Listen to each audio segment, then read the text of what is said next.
Chapter 13. Again the Israelites did evil in the eyes of the Lord, so the Lord delivered them into the hands of the Philistines for 40 years. A certain man of Zorah named Manoah from the clan of the Danites had a wife who was sterile and remained childless. The angel of the Lord appeared to her and said, "You are sterile and childless, but you are going to conceive and have a son. Now see to it that you drink no wine or other fermented drink, and that you do not eat anything unclean, because you will conceive and give birth to a son.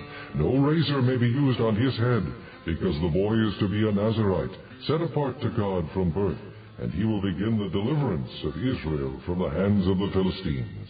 Then the woman went to her husband and told him, "A man of God came to me. He looked like an angel of God, very awesome. I didn't ask him where he came from, and he didn't tell me his name. But he said to me, 'You will conceive and give birth to a son.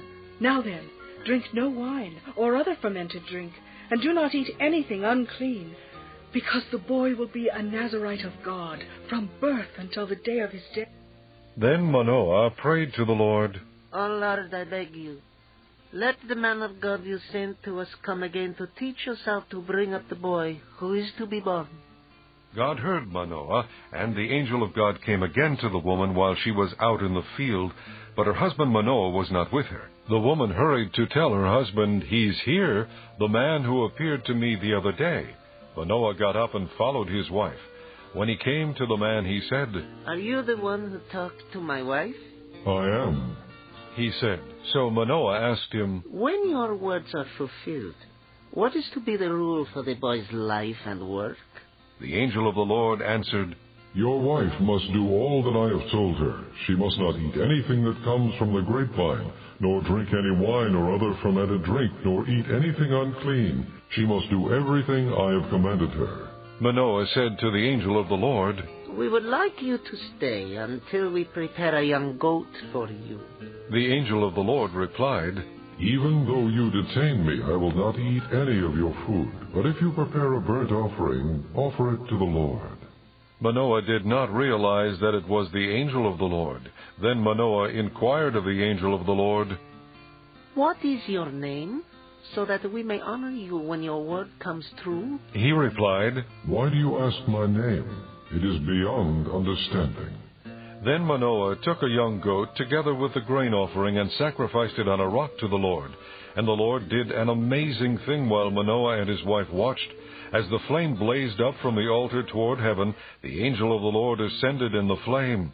Seeing this, Manoah and his wife fell with their faces to the ground. When the angel of the Lord did not show himself again to Manoah and his wife, Manoah realized that it was the angel of the Lord. "We are doomed to die," he said to his wife. "We have seen God." But his wife answered, "If the Lord had meant to kill us, he would not have accepted a burnt offering and grain offering from our hands, nor shown us all these things, and now told us this." The woman gave birth to a boy and named him Samson. He grew, and the Lord blessed him, and the Spirit of the Lord began to stir him while he was in Mahaneh Dan, between Zorah and Eshtaol. Chapter 14. Samson went down to Timnah and saw there a young Philistine woman. When he returned, he said to his father and mother, "I have seen a Philistine woman in Timnah. Now get her for me as my wife." His father and mother replied, "Isn't there an acceptable woman among your relatives or among all our people? Must you go to the uncircumcised Philistines to get a wife?" But Samson said to his father, "Get her for me. She's the right one for me." His parents did not know that this was from the Lord, who was seeking an occasion to confront the Philistines, for at that time they were ruling over Israel. Samson went down to Timnah together with his father and mother. As they approached the vineyards of Timnah, suddenly a young lion came roaring toward him. The Spirit of the Lord came upon him in power, so that he tore the lion apart with his bare hands, as he might have torn a young goat. But he told neither his father nor his mother what he had done. Then he went down and talked with the woman, and he liked her. Some time later, when he went back to marry her, he turned aside to look at the lion's carcass. In it was a swarm of bees and some honey, which he scooped out with his hands and ate as he went along. When he rejoined his parents, he gave them some, and they too ate. But he did not tell them that he had taken the honey from the lion's carcass. Now his father went down to see the woman, and Samson made a feast there, as was customary for bridegrooms. When he appeared, he was given 30 companions. Let me tell you a riddle, Samson said to them. If you can give me the answer within the 7 days of the feast, I will give you 30 linen garments and 30 sets of clothes. If you can't tell me the answer, you must give me 30 linen garments and 30 sets of clothes. Tell us your riddle. They said. Let's hear it. He replied, Out of the eater, something to eat. Out of the strong, something sweet. For 3 days they could not give the answer. On the 4th day they said to Samson's wife, Coax your husband into explaining the riddle for us, or we will burn you and your father's household to death. Did you invite us here to rob us? Then Samson's wife threw herself on him, sobbing, You hate me. You don't really love me. You've given my people a riddle, but you haven't told me the answer. I haven't even explained it to my father or mother. He replied. So why should I explain it to you? She cried the whole 7 days of the feast. So on the 7th day he finally told her, because she continued to press him. She in turn explained the riddle to her people. Before sunset, on the 7th day, the men of the town said to him, What is sweeter than honey? What is stronger than a lion? Samson said to them, If you had not plowed with my heifer, you would not have solved my riddle. Then the Spirit of the Lord came upon him in power. He went down to Ashkelon, struck down 30 of their men, stripped them of their belongings, and gave their clothes to those who had explained the riddle. Burning with anger, he went up to his father's house, and Samson's wife was given to the friend who had attended him at his wedding. Chapter 15. Later on, at the time of wheat harvest, Samson took a young goat and went to visit his wife. He said, I'm going to my wife's room. But her father would not let him go in. I was so sure you thoroughly hated her, He said, that I gave her to your friend. Isn't her younger sister more attractive? Take her instead. Samson said to them, This time I have a right to get even with the Philistines. I will really harm them. So he went out and caught 300 foxes and tied them tail to tail in pairs. He then fastened a torch to every pair of tails, lit the torches, and let the foxes loose in the standing grain of the Philistines. He burned up the shocks and standing grain, together with the vineyards and olive groves. When the Philistines asked, What is this? they were told, Samson, the Timnite's son-in-law, because his wife was given to his friend. So the Philistines went up and burned her and her father to death. Samson said to them, Since you've acted like this, I won't stop until I get my revenge on you. He attacked them viciously and slaughtered many of them. Then he went down and stayed in a cave in the rock of Etam. The Philistines went up and camped in Judah, spreading out near Lehi. The men of Judah asked, Why have you come to fight us? We have come to take Samson prisoner, They answered. to do to him as he did to us. Then 3,000 men from Judah went down to the cave in the rock of Etam and said to Samson, Don't you realize the Philistines are rulers over us? What have you done to us? He answered, I merely did to them what they did to me. They said to him, We've come to tie you up and hand you over to the Philistines. Samson said, Swear to me that you won't kill me yourselves. Agreed. They answered, We will only tie you up and hand you over to them. We will not kill you. So they bound him with 2 new ropes and led him up from the rock.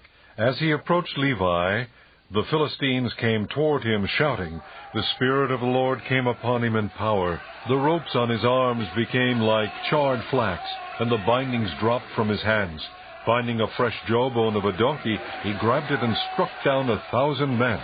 Then Samson said, With a donkey's jawbone I have made donkeys of them. With a donkey's jawbone I have killed 1,000 men. When he finished speaking, he threw away the jawbone, and the place was called Ramath Lehi. Because he was very thirsty, he cried out to the Lord, You have given your servant this great victory. Must I now die of thirst and fall into the hands of the uncircumcised? Then God opened up the hollow place in Lehi, and water came out of it. When Samson drank, his strength returned, and he revived. So the spring was called En-Hakor, and it is still there in Lehi. Samson led Israel for 20 years in the days of the Philistines. Chapter 16. One day Samson went to Gaza, where he saw a prostitute. He went in to spend the night with her. The people of Gaza were told, Samson is here. So they surrounded the place and lay in wait for him all night at the city gate. They made no move during the night, saying, At dawn we'll kill him. But Samson lay there only until the middle of the night. Then he got up and took hold of the doors of the city gate, together with the 2 posts, and tore them loose, bar and all. He lifted them to his shoulders and carried them to the top of the hill that faces Hebron. Sometime later, he fell in love with a woman in the valley of Sorek, whose name was Delilah. The rulers of the Philistines went to her and said, See if you can lure him into showing you the secret of his great strength and how we can overpower him so we may tie him up and subdue him.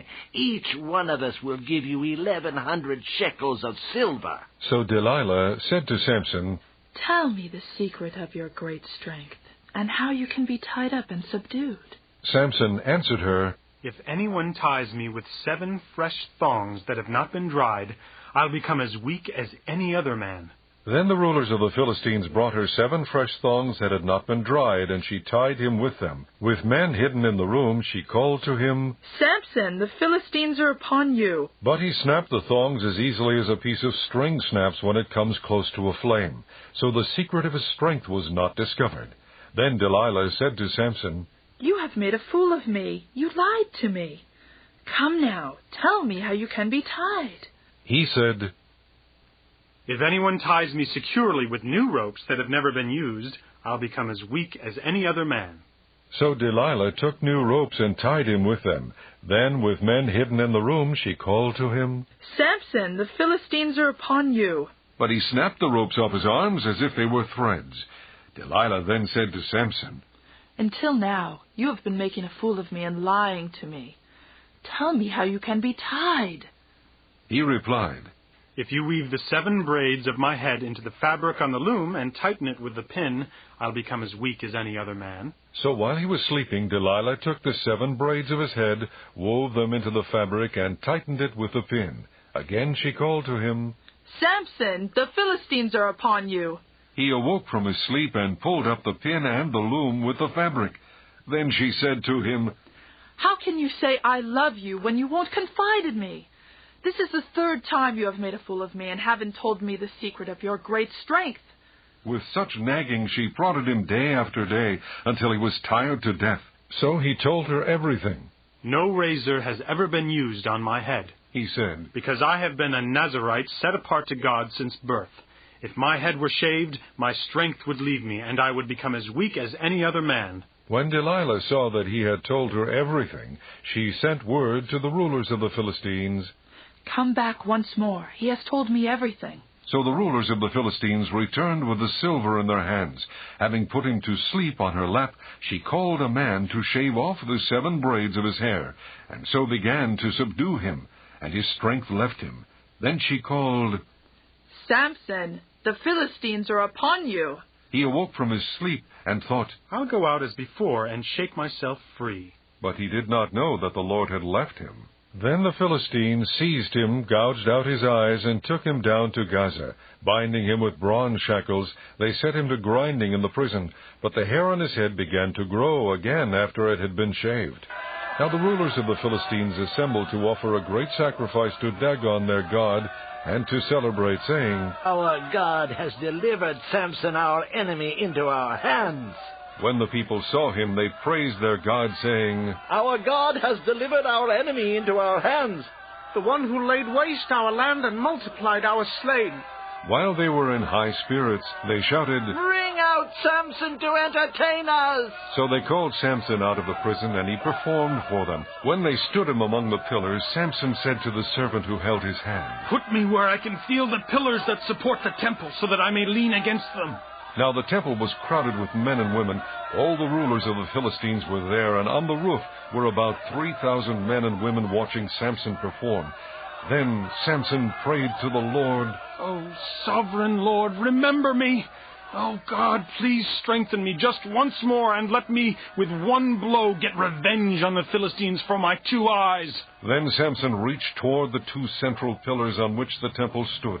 Bracing himself against them, his right hand on the one and his left hand on the other, Samson said, Let me die with the Philistines. Then he pushed with all his might, and down came the temple on the rulers and all the people in it. Thus he killed many more when he died than while he lived. Then his brothers and his father's whole family went down to get him. They brought him back and buried him between Zorah and Eshtaol in the tomb of Manoah his father. He had led Israel 20 years.